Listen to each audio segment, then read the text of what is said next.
Buenas tardes, bienvenidos todos al Patio San Francisco a disfrutar una tarde más de una ponencia que en esta ocasión pues nos trae nuestro paisano, nuestro amigo Enrique Javares, de todos conocidos. Él me está pidiendo que por favor que acorte el currículum porque es bastante extenso y no queremos cansar. Sabemos que se dedica a la enseñanza, precisamente sobre el tema de la educación nos va a hablar hoy. Enrique, aparte de maestro, como solemos decir, es una persona entrañable y muy comprometido con todos los aspectos culturales y los aspectos de educación no solamente de Isla Cristina. Yo creo que a nivel político también ha estado muy involucrado, ha tenido o tiene una vida muy ajetreada, muy completa, y creo que este es el momento de que él pues, pueda compartir con nosotros toda esa experiencia, todo ese rodaje que ha venido acumulando en sus cortos años de vida, porque es muy joven todavía, ¿verdad? Entonces, Enrique, nosotros te agradecemos enormemente que hayas aceptado, como siempre ya eres asiduo prácticamente a estos ciclos, a estos martes culturales. Ya ha venido en otras ediciones y nada más. Yo de su currículum, pues no sé si quieres destacar algo en concreto, pero eso, mira, eso, lo de maestro. Exactamente, eso es, yo creo que es tu mejor definición, ¿no? Enrique Javares, maestro y educador. Así que me gustaría también hacer un pequeño paréntesis porque en la Delegación de Cultura hemos tenido una iniciativa con objeto de hacer llegar, difundir un poco más la programación cultural y todos los proyectos que desarrollamos desde el área, y hemos creado un club de amigos de la cultura de Isla Cristina, en la cual estamos repartiendo unas inscripciones para quien se quiera pues inscribir, para que nos facilite sus datos personales, su teléfono, por si quieres recibir información en el correo electrónico, por WhatsApp. Entonces es una experiencia, creo que interesante. Para nosotros va a ser mucho trabajo porque tenemos que crear una base de datos bastante grande, pero pensamos que es la mejor manera de llegar a los ciudadanos y a los consumidores de cultura, y que es lo que producimos nosotros en nuestra delegación. Así que dicho queda, perdona este inciso, Enrique, y nada, yo también quería hacer otra excepción. Solemos agradecer al ponente un obsequio desde la delegación por haber acudido pues generosamente y sin ánimo de lucro ninguno a estas conferencias, y en esta ocasión prefiero hacerlo por anticipado porque creo que el contenido de la ponencia va a ser tan rica que va a generar preguntas y un poco de diálogo y de coloquio posterior. Entonces, para no romper el clima después de que él finalice su exposición, yo personalmente, y sobre todo por representación del área, disculpar la ausencia de la señora concejal, en su nombre y en el de todo el ayuntamiento, pues te vamos a hacer entrega, Enrique, de este regalo para que tengas recuerdo de este día. Muchas gracias. Y ya te dejo.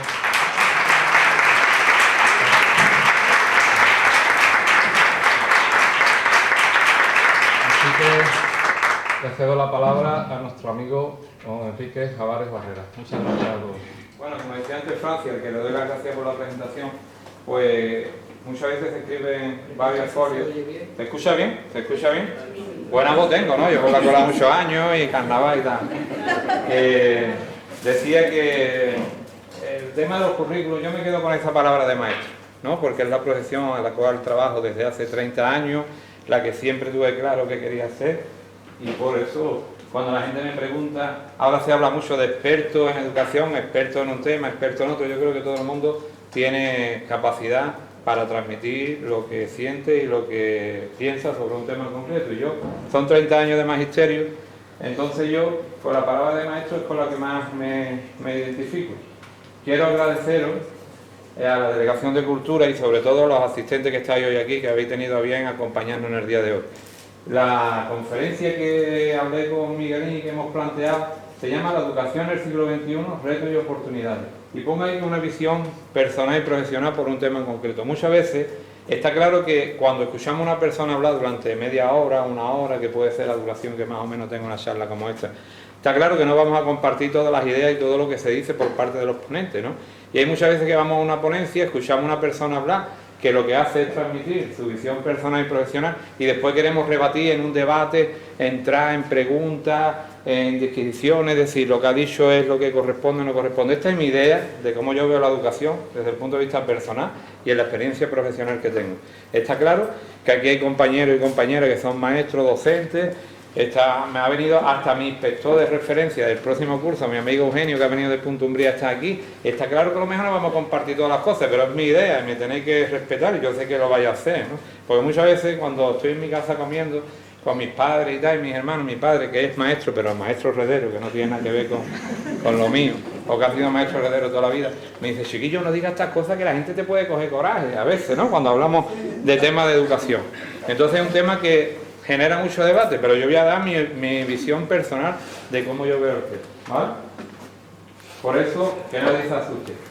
Entonces decíamos, la educación en el siglo XXI, retos y oportunidades. Yo siempre, que no soy una persona muy lingüista o que no ha sido la lengua una de las asignaturas que más destacaba en mí, pues yo he puesto las definiciones de educación, ahí vienen los significados que la Real Academia nos da, y me quedaría con esta tercera en el aspecto de instrucción por medio de la acción docente, ¿no? Desde el punto de vista mío profesional, pues ese sería el significado que yo cogería de la educación. Después, la palabra reto. Y a la definición de reto, me quedo con este: objetivo o empeño difícil de llevar a cabo que constituye por ello un estímulo y un desafío para quien lo afronta. Es decir, ¿qué reto en el siglo XXI? Desde mi punto de vista, yo veo en estos momentos que tendremos que poner en marcha en educación. Y por último, oportunidades. ¿Qué es una oportunidad? Momento, circunstancia oportuno o conveniente para algo. Es decir, es el momento adecuado, desde mi punto de vista, para poner en marcha esta serie de cuestiones que voy a plantear. ¿Vale? Pues este es el planteamiento que voy a hacer en el día de hoy. Retos y oportunidades. Retos y oportunidades. Podríamos decir cientos de retos y cientos de oportunidades. Yo me he quedado con 4 retos y 4 oportunidades. Es decir, voy a proponer 4 retos y 4 oportunidades que desde mi punto de vista la educación en estos momentos de inicio del siglo XXI debería de tener. Vamos a empezar con los retos. Objetivo o empeño difícil de llevar a cabo y que constituye por ello un estímulo y un desafío para que los afrontan. Pongo ahí 4 retos y están numerados. Están numerados y no por orden de preferencia, pero está claro que el primero, que viene aquí, es fundamental para que todo lo demás se pueda dar. Si no hay eso que estamos ahí poniendo como primer reto, que es un pacto de Estado por la educación, lo demás es casi imposible que se pueda llegar. Yo he puesto: el pacto de Estado por la educación será posible. Pues esto, que lo he cogido de una de las organizaciones que hablan de educación, con la educación no se juega. Yo creo que aquí en España tenemos un gran problema, que lo vaya a ver a continuación reflejado, que nos hemos tomado en España con respecto a otros países. Vaya a ver ahora en una diapositiva que va a salir, que nosotros, en un poco espacio de tiempo, hemos cambiado las leyes educativas. Ya me voy aquí porque es la generación que yo he vivido, ¿no? La Ley General de Educación del año 70, pero cuando viene la restauración democrática, que sería el momento donde nos deberíamos de poner de acuerdo a la hora de gobernar y a la hora de poner en marcha políticas educativas, es cuando más leyes se han publicado de educación.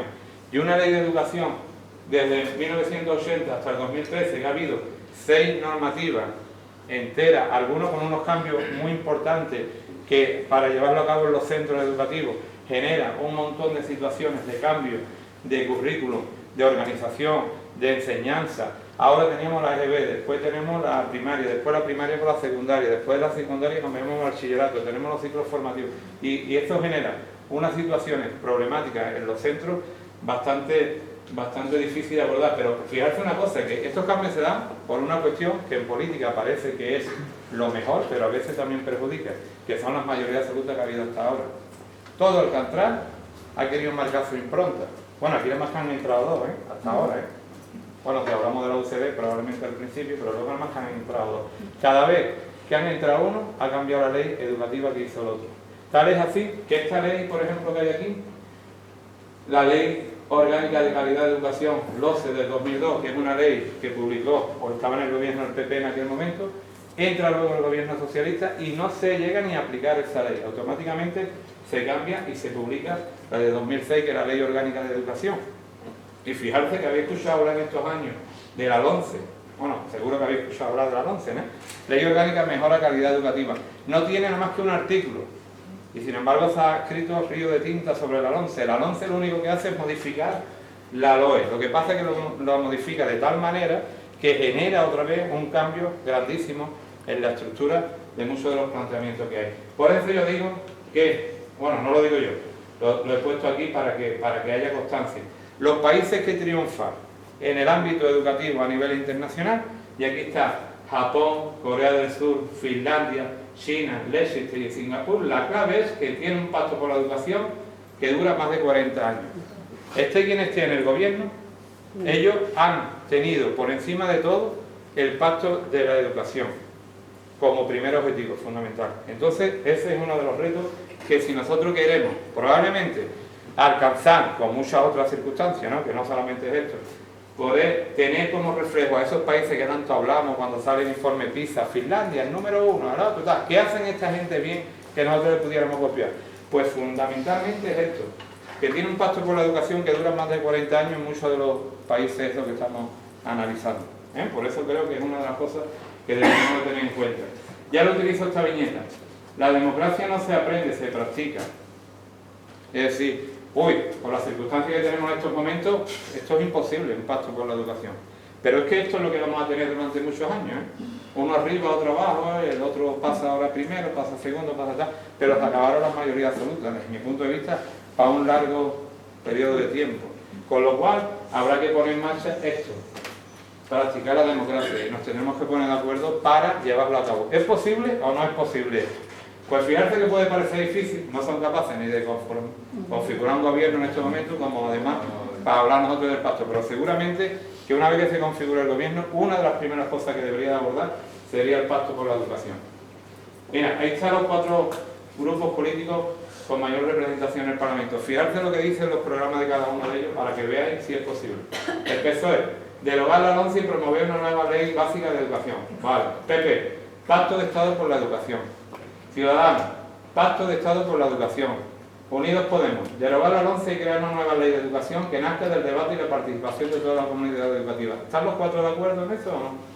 Por lo tanto, ese es el reto fundamental que debería de tener cada uno de los grupos parlamentarios. Y no he puesto a Vox porque esto está cogido de las elecciones generales anteriores, cuando Vox no participó, y Vox no lo he puesto, no por nada, porque ahora tiene representación en el Parlamento, tanto nacional como de Andalucía, porque Vox, la propuesta que hace de educación es la reunificación de toda la política educativa en el Ministerio de Educación. Y ahora mismo eso choca, desde el punto de vista legal, con la propia Constitución y con los propios estatutos de autonomía que tenemos en cada una de las autonomías, ¿no? Porque tienen la competencia en educación. Entonces eso todavía es una vuelta más difícil que a lo mejor habría que darla o no darla, dependiendo de si tuvieran los apoyos suficientes. Por eso he puesto los 4, pero veis que los 4 proponen lo mismo. Ese es el primer reto desde mi punto de vista.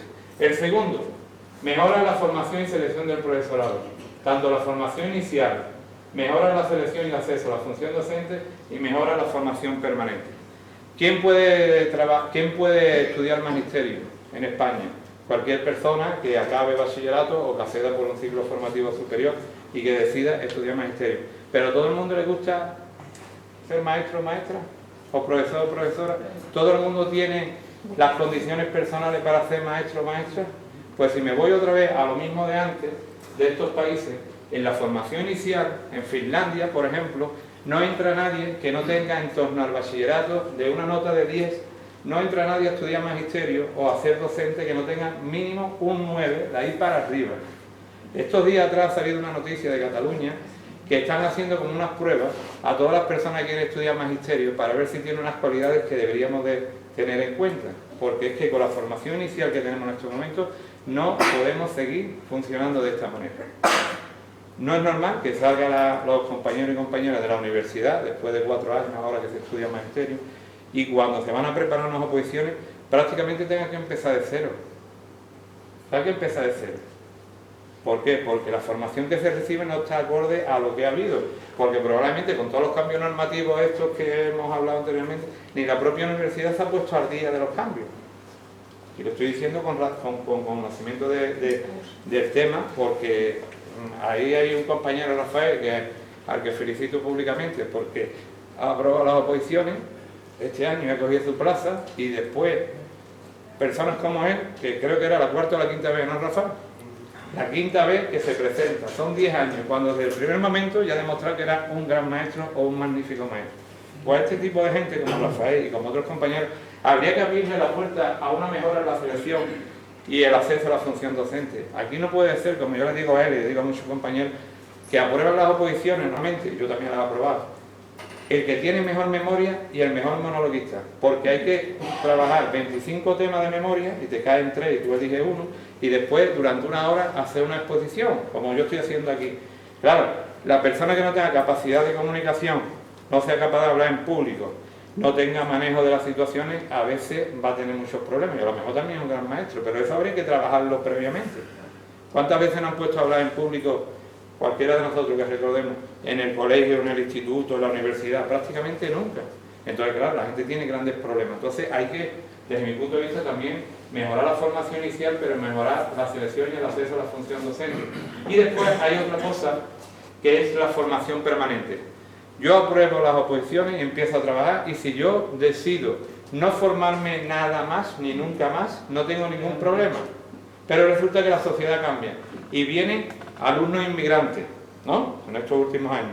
Vienen las nuevas tecnologías, vienen los idiomas, viene una serie de circunstancias para las cuales yo no estaba preparado. Si yo decido no formarme, yo puedo trabajar, que no hay ningún problema. Cuando la sociedad y cuando el mundo va en otra dirección, es decir, tiene que haber una formación permanente a lo largo de la vida, para cualquiera de nosotros que estamos aquí, y máxime para un docente, un profesor, una profesora, un maestro o una maestra.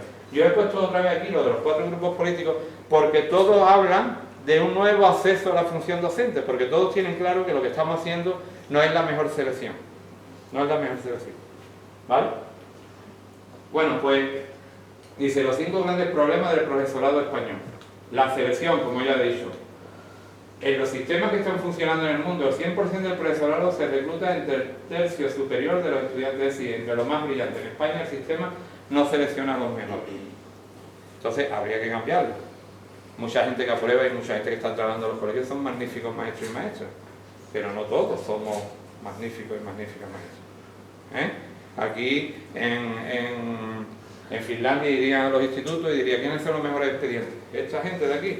Os proponemos trabajar de maestro con estas condiciones, con mejores medios que aquí, está claro, con un sueldo digno, con un reconocimiento de la sociedad y tal. Y los jóvenes de Finlandia deciden la mayoría estudiar magisterio o hacerse docente. ¿Por qué? Porque tienen prestigio en la profesión, tienen un reconocimiento social, y porque ahí deben de estar los mejores, porque van a formar a las generaciones futuras de ese país. Después está el tema de la formación, que yo lo he hablado anteriormente, que hay que mejorarla y adaptarla. Después, el tema de los incentivos. Yo digo una cosa, que es el café para todos. Tú tienes un claustro de 25, 30, 40 maestros, y tú como director o directora te das cuenta quién aporta más o aporta menos, pero al final todo el mundo gana lo mismo. Entonces, como todo el mundo gana lo mismo, probablemente el maestro o la maestra, que yo creo que hace una gran labor, viendo que el otro compañero o la compañera gana lo mismo haciendo muchísimo menos, pues dice: bueno, pues esto de alguna manera no tiene sentido. Entonces pues la gente pierde, algunos pierden la motivación, y entonces pues eso nos lleva a unos niveles básicos de que todo el mundo aporta lo que puede, pero claro, una persona que aporta mucho más, desde mi punto de vista, tiene que tener un reconocimiento mayor. Y después, este punto 4 de aislamiento que habla en los medios de comunicación. Yo tengo a Aurora de compañera de tercero de primaria, ella es tutora de tercero A, yo soy tutor de tercero B. Probablemente en muchos colegios no pensaríais que yo no sé lo que ella está dando en tercero A, ni ella sabe lo que yo estoy dando en tercero B. Ese es el aislamiento. Yo como director, que llevo 14 o 15 años como director, 15 cursos, no he entrado en una clase a ver lo que está haciendo mi compañera Aurora y si lo que ella está haciendo se corresponde con el proyecto educativo de mi centro, sino que ella cierra su puerta y parece que ahí se crea como su micromundo, donde ella hace lo que ella entiende que es lo mejor para su clase y para los niños que ella tiene a su cargo. Pero probablemente a veces no lo está haciendo bien. y no tenemos esa capacidad que viene aquí, que es muy importante, de liderazgo, de que los directores y directoras en un momento determinado marquen, está aprobado un proyecto educativo, pues ese proyecto educativo hay que llevarlo a cabo en el centro. Entonces todo el mundo que trabajamos aquí deberíamos de ir en la misma línea y en la misma dirección. Cosa que pasa aquí con los colegios privados y los concertados. ¿Sabéis qué pasa en los colegios privados y los concertados en España? Que eligen al profesorado. Y si tú eres bueno o haces un gran trabajo, normalmente siguen contando contigo. Si no eres bueno, te cambian. Nosotros no podemos hacerlo en la enseñanza pública eso. Con lo cual, hasta eso habría que hacer un planteamiento. La propia normativa recoge, aunque no se ha desarrollado luego, que cuando tú presentas un proyecto de dirección, tendría la posibilidad de elegir, cuando es un colegio de nueva creación, hasta el 25% del profesorado. Pero claro, al 25% del profesorado porque Aurora es amiga mía, Rafa es amiga mía, Juan es amiga mía, Mercedes o Marisa, o porque vamos a llevar a cabo un proyecto educativo donde todos estamos en la misma línea pedagógica y donde vamos a trabajar de la misma manera todo el mundo. Entonces esto está claro que cuando funciona, se funciona si todo el mundo va en la misma dirección. Y digo esto porque a nivel internacional, el mayor nivel de influencia de un sistema educativo para que funcione es, el primero, la formación de su profesorado. Si no hay calidad de los docentes, no puede haber calidad del servicio educativo que prestamos. El segundo, ¿sabéis cuál es? Que por eso lo pongo aquí como otro de los retos. El tercero, que va a aparecer a continuación, es la implicación de la familia. Y el tercero, que parece que no, pero es muy importante, es la implicación, el liderazgo y la formación de los equipos directivos. Porque yo puedo llegar al colegio, sentarme en mi despacho cada mañana y dejar pasar día, otro día, o proponer cosas, o intentar hacer formación, o intentar mejorar lo que sea. ¿Vale? Fijarse aquí lo que dice la Cumbre Mundial de Educación que se celebró en Qatar hace unos años, dice que el mayor problema del sistema educativo es la calidad de los docentes. Y José Antonio Marina, que me imagino que algunos habréis escuchado hablar de él, ¿no? Este filósofo que se le encargó por parte del gobierno el libro blanco de la educación, dice, un buen maestro no puede cobrar lo mismo que el malo. Yo también pienso eso. Ahora, otra cosa habría que ver cómo lo incentivamos, cómo lo regulamos y qué control le pasamos para que eso sea así. Después habla del tercer reto, la implicación de la familia. Dice, en esta sociedad tan compleja que tenemos en este momento no se entiende una educación de calidad si no hay una relación entre la familia y los centros docentes. Y ahí, tanto uno como otro tienen que poner de su parte. Familia y escuela no pueden trabajar aisladas. En un sitio donde la familia y la escuela trabajen conjuntamente, se están obteniendo resultados. Y hay muchas pruebas de ello, que a veces es difícil por estas cuestiones que aparecen a continuación. Los padres y las madres a veces creen que hay que tener una serie de... le corresponden unos derechos, pero a lo mejor no obligaciones. Los maestros pensamos que a veces cuando los padres y las madres quieren intervenir en la vida del centro es como si estuvieran entrando en nuestra parcela. Eso tiene que tener claro de que tiene que haber un intento cordial y una relación equilibrada en la participación de los padres, las madres y de la familia en la vida de los centros, pero es fundamental que esa unión se dé. Y porque siempre hemos escuchado que la escuela y la familia es la que marca la educación de una persona, no solamente el colegio, ¿no? La familia también es muy importante. Entonces, por eso ponía esa viñeta. El propio ministerio da orientaciones, recomendaciones a la familia en qué línea tienen que intervenir en los centros, en participación, en los consejos escolares. Aquí en Andalucía hay una figura que conoceréis que es los delegados de padre y madre en cada una de las áreas. Yo doy charla a lo mejor a las AMPA de Andalucía, algunas, y todavía no saben que esa figura es obligatoria. ¿Por qué? Porque hay colegios que la tienen y hay otros colegios que no la tienen. O hay colegios que lo tienen cargados de contenido y hay otros colegios que la tienen meramente por cumplir la norma, pero no le dan contenido a esa participación. Yo creo que es fundamental que la gente esté. Entonces, la propia Junta de Andalucía tiene en su portal de la Consejería de Educación una escuela de familia donde hay una serie de documentos de presentaciones, de colaboración, de posibilidades de formación para aquellos centros que lo demanden, para que las familias participen. Y después he puesto aquí unos ejemplos de una experiencia que se está haciendo a nivel del Estado en muchos centros, que es el tema de comunidades de aprendizaje, que a través de unas actuaciones educativas de éxito está obteniendo resultados en dos aspectos fundamentales. Uno, en la mejora del éxito educativo y la convivencia. Pero es que la Junta de Andalucía también tiene una red andaluza de comunidades de aprendizaje. Y está dando funcionamiento. Este es el proyecto de investigación de la Unión Europea, que está aquí en el INCLUDE, que ha tenido la mayor aportación económica para ver si eso funcionaba a nivel internacional. y supera el fracaso escolar y mejora la convivencia. ¿Veis ahí la fotografía? Que hay madres participando en clases, aquí también hay personas mayores, aquí también hay, a través de una serie de actividades educativas que ponen en marcha. Y por último, la puesta en marcha de nuevas metodologías. Todo lo que veíamos antes de la normativa, si nos miramos cuando estábamos nosotros en el colegio y pensamos cómo estábamos, como la sociedad ha cambiado tanto, pedagogía de la pregunta o pedagogía de la respuesta. Hoy vamos a investigar sobre esto. Veis aquí que ahí está una estructura de clase diferente, están en el suelo, la maestra está ahí con los niños trabajando y tal. Y esta estructura es la que mayoritariamente hemos vivido hasta ahora, ¿no? Pues probablemente esta estructura es muy difícil de mantener en estos momentos, porque la sociedad que tenemos ha cambiado y los alumnos que tenemos han cambiado. Entonces hay que hacer repensar las nuevas metodologías que podemos poner en marcha. Y fijarse una cosa, la inteligencia consiste no solo en el conocimiento, sino también en la destreza de aplicar los conocimientos en la práctica. Hubo una época que nos enseñaron los reyes godos y todo aquello, y los reyes y tal, que tiene esa importancia, pero luego nos enseñaron a hacer operaciones matemáticas y tal, ¿no? Yo digo lo de las planas que hacíamos mucho y de las cuentas que nos ponían.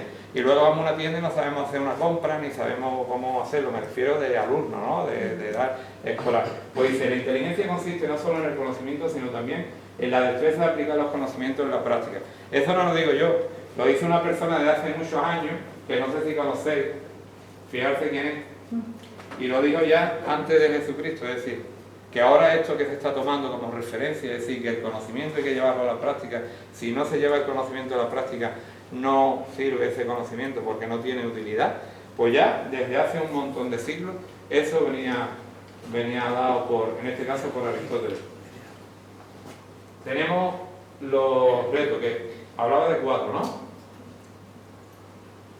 Y ahora nos vamos a ir a las oportunidades, que yo decía que es un momento o circunstancia oportuno o conveniente para algo. Y he puesto 4 oportunidades. Una, reconocer y considerar el nuevo contexto tecnológico, laboral y de aprendizaje. Si nos queremos chocar con un muro y creer que, como en el siglo XIX o el principio del siglo XX, la escuela puede seguir como en aquellos momentos, vamos a tener serias dificultades, porque la sociedad ha cambiado y nos tendremos que adaptar a la sociedad, nos tendremos que adaptar en la medida que podamos. Pues dice, el uso adecuado de las TIC, de las TAC y las T, ¿no? Que estos son unos vocablos que le da por la C también a los teóricos de educación, pero bueno, para que lo entendáis. Es el uso de las TIC, el TIC sería el ordenador, y sería una tecnología de la información y la comunicación. Si yo lo aplico en el ámbito educativo, por ejemplo, a través de una página web, de un blog, pasaría a ser TAC, y las T sería teoría del empoderamiento, es decir, utilizar las redes sociales, utilizar los medios tecnológicos para darle empoderamiento al alumnado, a la comunidad educativa, incluso a los docentes. Pero un uso adecuado, ¿eh? Aquí están los beneficios del lenguaje digital en educación, aquí está programas, incluso Escuela 2.0, el Ministerio con la Junta de Andalucía y con las comunidades autónomas, y ahora en Andalucía se está poniendo en marcha un programa de digitalización de centro que se llama PRODI, donde hay buenas prácticas de compañeros y compañeras que están llevando a un uso adecuado de las TIC en su centro. Mis alumnos, que yo solamente doy una asignatura en mi colegio, que se llama Cultura y Práctica Digital, que es una asignatura que se da en Andalucía en concreto, solamente mis alumnos utilizan los teléfonos móviles en las clases mías, y utilizan las tablets y utilizan tal, pero hay que utilizarlo de manera adecuada y enseñarles a que esa es una herramienta buena o mala, pero como maestro habrá que educarlo a que lo utilice convenientemente. No puede imaginarse la actitud y la motivación que tienen los alumnos ese día que llevan el teléfono móvil al colegio, pero no llevan el teléfono móvil para hacer lo que ellos quieran, sino para lo que el maestro o la maestra le dice en su momento determinado, que es el que tiene que guiar cualquier tipo de proceso y de aprendizaje. Reconocer y considerar el nuevo contexto tecnológico. Esto que viene ahí es muy llamativo y muy fuerte. Dice, Relaciones Humanas de Google, el jefe de Relaciones Humanas dice que el expediente académico no sirve para nada. Será para las empresas probablemente, ¿no? Pero fíjate lo que viene aquí. El 65% de los niños que tienen en estos momentos 6 años van a trabajar en trabajos que todavía no se han inventado. Es decir, ¿quién podía pensar que esto de community manager, que está ahora muy de moda, hace 10 años, hace 15 años sabíamos que iba a estar? Programadores de sistemas iba a estar hace 15 años y tal.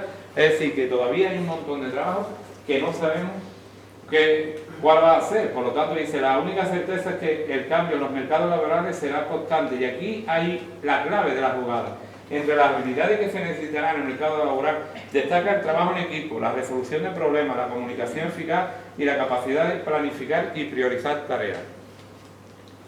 En una vez que hablo de una referencia con Rafa porque lo hemos trabajado, aquello del programa de maestros residentes en Estados Unidos y Canadá, ¿te acuerdas? Que alguna vez lo hemos estado hablando, la posibilidad de ir y tal, y cuando nos metemos a investigar qué piden los americanos para que tú vayas a trabajar allí de maestro, no diríamos todo, porque sepa hablar inglés perfectamente, ¿no? Bueno, el nivel de inglés es un nivel medio que tú te puedas comunicar, pero lo que más busca en ti es tus habilidades de comunicación, tus habilidades de integrar a la familia en los centros, tu capacidad de empatía, tu capacidad de reaccionar ante problemas que puedan venir. Si cosas diferentes a las que nosotros aquí buscaríamos a la hora de contratar, y decíamos nosotros, y de esta manera contrata a esta gente, sí, pues tiene una visión de la educación diferente a la que tenemos nosotros, mejor ni peor, diferente. Y esto, la comunicación eficaz, si tú vas a una entrevista de trabajo y no te has enfrentado nunca a esa posibilidad y tú no estás acostumbrado a hacerlo, hay una experiencia muy buena en colegios andaluces también y a nivel del Estado también, que es la puesta en marcha de los debates. Ahora, el gobierno actual de la Junta de Andalucía ha hecho unas instrucciones que está dando mucho debate, mucha historia. Una de las cosas que pone es una asignatura de oratoria en los centros educativos. Habrá gente que no esté de acuerdo. Yo estoy de acuerdo que la oratoria se trabaje en los centros educativos, que la gente sepa hablar en público y que la gente sepa expresarse.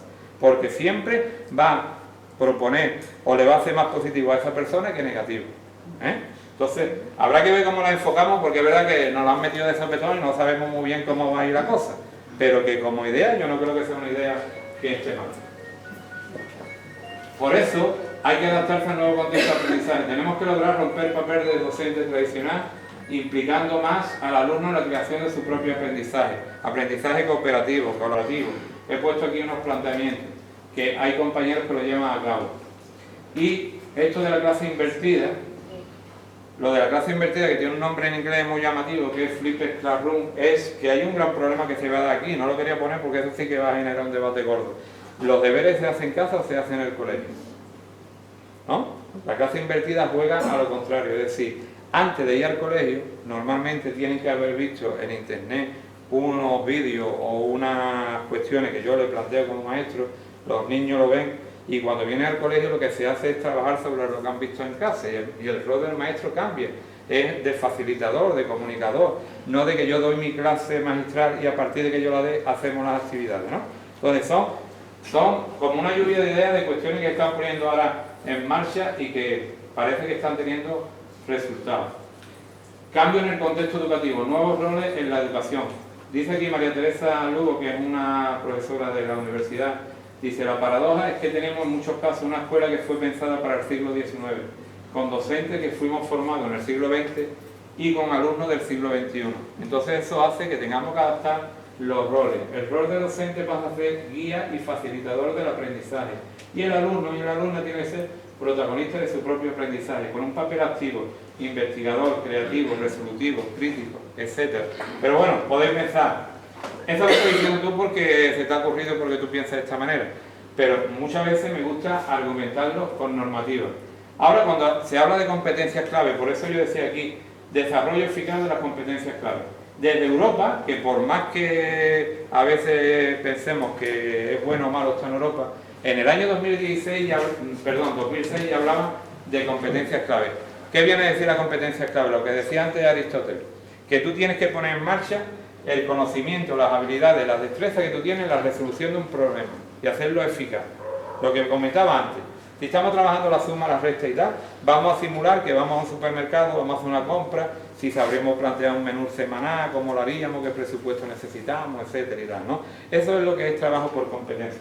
Pues Andalucía, en el 2015, la Junta de Andalucía, en el decreto que regula el currículum de primaria, lo pone. Se entiende por competencia la aplicación práctica de capacidades, conocimientos, habilidades, destrezas y actitudes que intervienen de forma integrada para dar respuesta a demandas complejas y transferir los aprendizajes a diferentes contextos. Es decir, si lo que tú vas a aprender en el colegio no va a tener aplicación luego en un contexto determinado, algo estamos haciendo mal. Eso es lo que ahora está establecido.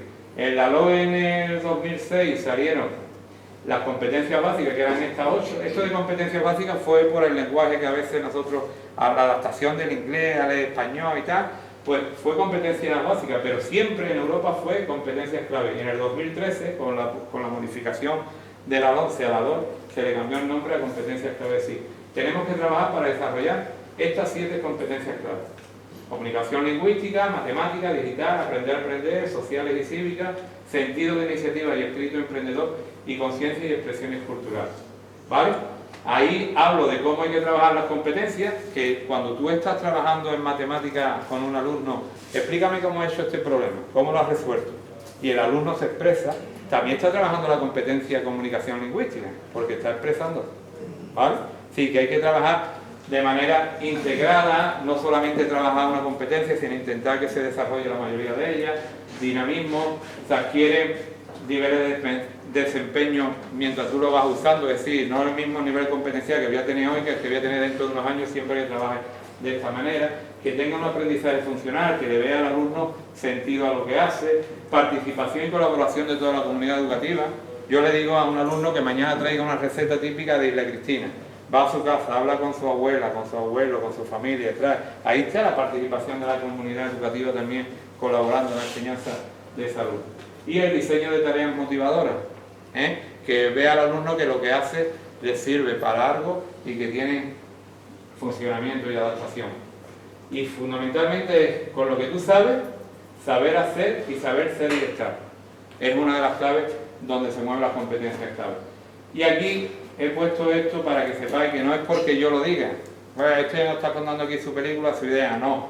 Las recomendaciones que vienen de Europa dice que hay una serie de temas que intervienen en las 8 competencias: pensamiento crítico, creatividad, iniciativa, resolución de problemas, toma de decisiones, gestión constructiva de los sentimientos. Esto tiene que ser, todos los alumnos tienen que intentar desarrollar esto. Después, cuando esta normativa europea se desarrolla en España a través de los reales decretos, nos dicen cómo tenemos que hacerlo, con metodología activa, contextualizada, participación e implicación del alumnado en situaciones reales de la vida. Entonces, si yo cojo un libro y digo hoy, vamos a abrir el libro por la página 30 y estamos leyendo un texto sobre el ecosistema de las lagunas de Ruidera, y yo miro por la ventana de mi colegio y está el ecosistema Marisma de los 10, lo que dice la normativa es que intente explicar los ecosistemas más hablando del entorno cercano que no de una cosa que el alumno no está viendo en ese momento. Entonces, claro, ahí hay que dar una vuelta a todo esto. Y la propia normativa nos da estructuras de trabajo que se puede utilizar para conseguir esto, que es esto que viene aquí abajo. Perdón, que tengo en el pase de la diapositiva. Trabajo, aprendizaje cooperativo y varias estructuras más, como aprendizaje basado en proyectos, basado en centros de interés, estudio de casos, aprendizaje basado en problemas, etc.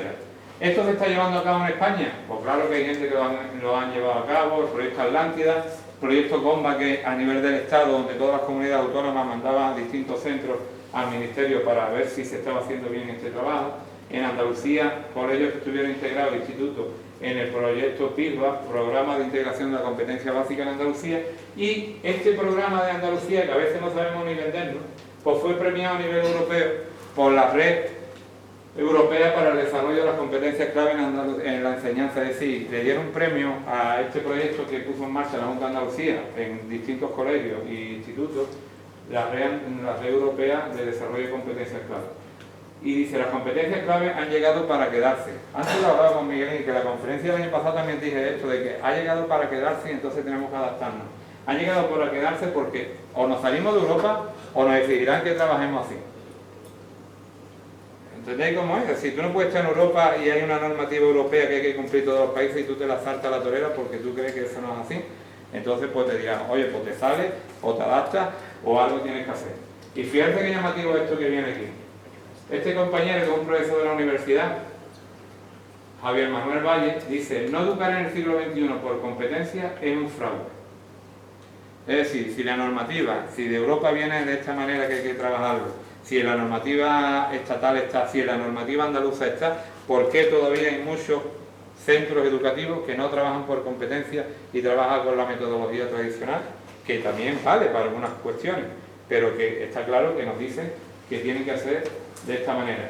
Y fijarse aquí, pongo esto de un colegio de aquí de la provincia de Huelva, del Colegio Adelán 1 de Cabezarrubia, que es un colegio rural con distintas poblaciones. Está Cabezarrubia, está El Cerro, hay distintos centros. Y dice aquí, conocer para prevenir los incendios forestales. Probablemente si tú vas a un libro de texto a buscar este tema, no te lo vayas a encontrar de esta manera. Sin embargo, aquí esta unidad didáctica que van a trabajar ellos, conocer para prevenir los incendios forestales, lo ha creado el claustro de maestros y maestras de Adelán 1. Sí, lo ha contextualizado a lo suyo y probablemente al alumno le provoque más motivación esto que verlo en un libro de texto normal. Y por último, proponer más y mejores oportunidades educativas, y entre ellas destacaría la educación infantil de 0 a 6 años universal y gratuita. El día 18 de septiembre participo en la Comisión de Educación del Parlamento de Andalucía, donde hay una propuesta, en este caso es del Grupo Socialista en el Parlamento, que propone a la Junta de Andalucía que haga llegar al Gobierno Central, cuando esté constituido, me imagino, una propuesta de educación infantil 0 a 6 años universal y gratuita. Está claro que esto al final se va a implantar, lo que habrá que buscar la fórmula de financiación y cómo se hace, y de intentar que todas las redes que hay de escuelas infantiles en estos momentos de 0 a 3 pues entre dentro de esta gratuidad y de esta universalidad. La escuela tiene que ser una escuela inclusiva. Las diferencias nos hacen especiales, inclusiva y compensadora. Ahí hay una alumna haciéndome de edad que está detrás, María Alcaide, que está allí saludando. Ella fue alumna de nuestro colegio y cuando terminó su etapa educativa, pues el padre, Juan Antonio, que también está aquí, nos habló que por qué no podía trabajar en nuestro colegio de alguna manera, pues ella viéndose desarrollada y tal. Llegamos a un acuerdo con el Ayuntamiento de Las Araques y lleva ya con nosotros 5 o 6 años trabajando y realizándose allí, en el centro. ¿Pero qué? Porque ha sido una alumna que se ha educado en una escuela inclusiva, donde las diferencias, como dice Pablo Pineda, no hay personas con discapacidad, hay personas con capacidades diferentes. Cada persona puede aportar algo, tenga la, entre comillas, discapacidad que tenga. Y María cada día nos lo demuestra. Después, otro de los cambios gordos que va a haber en España, desde mi punto de vista, es la FP, el cambio de la FP. El otro día decía el consejero de Educación, Javier Imbroda, decía que tenemos que poner en valor el tema de la FP en España. El tema de la FP que viene con una carga, digamos, con respecto al BU y el COU que hacíamos antes, porque la ley de educación del 70, la ley general de educación, para entrar en BU tú tenías que tener graduado escolar, y para entrar a la FP no, con el título que de escolaridad de los 8 años ya te metías. De alguna manera hizo como dos caminos. Entonces desde siempre la FP se vio como algo que estaba en un segundo plano. Ahora todavía no, pero en estos momentos en la empleabilidad de los jóvenes de España, la FP está dando mucho más resultados que el estudio del bachillerato y que a veces las carreras. Y lo pensaba esta tarde, cuando yo le pregunto a un alumno o a una alumna, ¿tú qué quieres ser de mayor? ¿Sabéis cuál es la respuesta que ya yo digo? Porque es que me da qué sé yo decir otra. Yo digo, ¿qué quieres ser de mayor? Pues uno dice futbolista, bombero, médico, abogada o tal. Yo digo, lo que tiene que ser la gente de mayor es ser feliz. Porque ninguna carrera te está ahora mismo asegurando nada laboralmente. Laboralmente nada te está asegurando. Y este tema de la educación dual, de la FP dual, que es que tú estás formándote pero a la vez estás trabajando en empresas asociadas a lo que tú estás estudiando, es una cosa que si se hace bien es bastante interesante y es una oportunidad que tenemos en estos momentos. Yo no sé cómo en este pueblo no hay, y habrá que seguir luchando por ello, un ciclo formativo relacionado con el turismo. Medio o superior. Y yo puse en contacto a una academia, digamos, de Huelva, un centro de estudio de Huelva, con la alcaldesa anterior, porque vino la persona a buscarme como decir, yo quiero abrir en la Cristina un centro dedicado al turismo. Es que es una de las cosas que tendríamos que poner. Pues compaginar ese tipo de cosas, es decir, la FP Dual que está dando unos resultados, el éxito, 24.000 matriculados y una empleabilidad superior al 75% en la juventud que está dentro de ese sistema. Y en otros países está dando bastantes resultados. Universidad y sociedad deben ir de la mano. Cuando vaya a la universidad, la mayoría de las veces, o cuando yo he ido o he tenido oportunidad de ir, a veces veo como que estamos en un mundo, la sociedad por un lado y la universidad por otro. Habrá que darle un reseteo a eso y pensar, pues eso, qué tipo de estudio deberíamos tener, qué campus deberíamos tener, con qué estudio superior en cada uno de los sitios, etc. Este es de Red Española de Aprendizaje y Servicios es una red española de centros que hacen beneficios para la sociedad. Es decir, tenemos al lado de nuestro colegio un parque que está degradado. Pues vamos a plantear al ayuntamiento la mejora de ese parque y junto con el ayuntamiento y con otras asociaciones del pueblo vamos a hacer que ese parque se mejore. Pero a la vez, eso que estamos haciendo para mejorar el parque lo estamos trabajando en la clase. Pues, ¿cómo? Conservación de ecosistemas, conservación del medio ambiente, qué presupuesto necesitamos para que eso se mejore, ese tipo de cosas, ¿no? Y hay experiencia de aprendizaje de servicios que está dando muchos resultados. Educación permanente, educación para personas adultas. Aquí me comentaba antes Miguelín que vienen mucho las asociaciones Cantí, ¿no? Que son las personas que estáis, muchos de ustedes, en el aula de mayores de la universidad, ¿no? Y que habéis tenido la ilusión por seguir estudiando ya con cierta edad. Pero es que esto tiene que ser permanente, es decir, yo hablaba antes de los docentes tienen que formarse durante toda la vida y las personas también tenemos que ver esta posibilidad de formación a lo largo de toda la vida porque todo va cambiando. Después cuando hablamos de educación para la paz y problemas que se dan en los centros, si escuchamos muchas veces hablar de los colegios, hablamos de los grandes conflictos del bullying, del maltrato escolar, esto y tal. Vale, yo no digo que lo haya, pero también hay muchas iniciativas buenas como la Escuela Espacio de Paz, por ejemplo, en Andalucía, donde hay muchas experiencias positivas que se trabajan en la línea esta de trabajo por la no violencia, por la resolución pacífica de conflictos y por ese tipo de cosas. Por eso digo que todo esto son oportunidades que debemos tener en cuenta. Y esta viñeta que pongo, que es de Francisco Tonucci, que conoceréis mucho, sobre todo los que habéis estudiado magisterio y tal, dice, una escuela alternativa, pero pronto. ¿Veis al niño la cara que tiene? Sí, esto llegará en algún momento. Esta viñeta tiene sus años, que no es de ayer ni antes de ayer, esto tiene sus años. Probablemente sea de los años 80 cuando yo estudiaba. ¿Vale? Es decir, ve la cara del niño cómo está, ¿no? Y digo que siempre hay personas que te inspiran en el tema este. Yo está claro que después de 30 años no pienso de la misma manera que pensaba cuando empecé a trabajar, pero siempre lo he puesto aquí, que hay personas que te inspiran y que te ayudan a mejorar. Siempre, creo que viene a continuación, siempre tenemos un maestro, una maestra de referencia que tuvimos en nuestra etapa educativa, siempre lo recordamos. Ahí pongo yo, vamos a recordar lo bueno y no vamos a recordar lo malo, que también nos hemos podido encontrar en el camino alguna cosa que no estaría bien. Pero personas que nos inspiran. Y yo encontré hace un mes o mes y pico, en el mes de mayo, a una persona que da la casualidad que es primo mío, digamos. Mi madre tiene un primo, Ramón Barrera, que vive en Cádiz. Este es su hijo. Y me lo encontré en un vídeo por Facebook y lo empecé a ver y digo, ¿qué cosa más interesante dice esta persona? Y lo empecé a ver y a investigar. Y la verdad es que es una persona que ahora mismo es un referente en España, en España y a nivel internacional, porque da charlas por todo el mundo. Os invito a que podáis entrar en una charla que él da en TEC, que son charlas de ideas dignas de difundir, una organización americana que da charlas a nivel internacional, donde él habla de sorprendizaje, cómo acabar con una educación aburrida. Un alumno del siglo XXI, como tú vayas a una clase y todos los días de la misma manera la clase, llega un momento que hay problemas, porque no aguanta el niño de esta época la clase tradicional que estábamos dando. Y hay veces que yo tengo que explicar, porque tengo que explicar, ¿no? Pero hay que proponer otra serie de cuestiones. Y él hablaba en esta charla de los perfiles del docente del siglo XXI. Os recomiendo que la veáis, os voy a dejar el enlace. Y dice 3 perfiles. El perfil del empujador. Un docente del siglo XXI tiene que ser una persona que te provoque a hacer cosas nuevas, a empujarte, aunque te caiga en un momento determinado.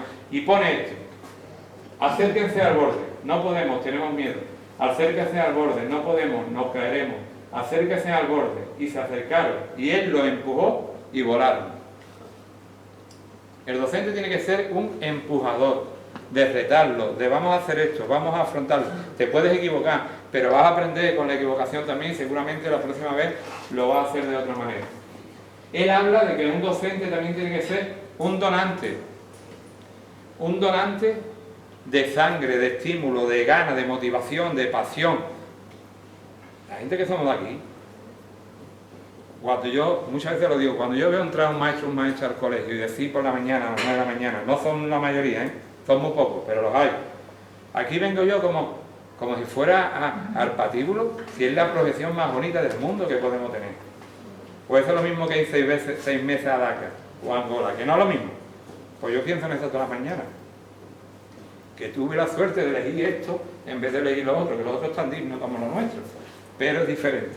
Entonces, para mí, yo soy la persona más privilegiada del mundo teniendo esta profesión, igual que tenemos muchos compañeros que estamos aquí, ¿no? Entonces, tenemos que transmitirle esa motivación a nuestros alumnos. Los alumnos se dan cuenta cuando llega por la mañana y tú le dices, abrí la página 32, y dice el niño, otra vez lo mismo de ayer, pero de otra página, ¿no? Habrá que remover todo eso. Pues es lo que dice Ramón, que tendremos que ser donantes de entusiasmo y después agitadores, proponer hacer cosas nuevas, hacer cosas diferentes, aunque te equivoques.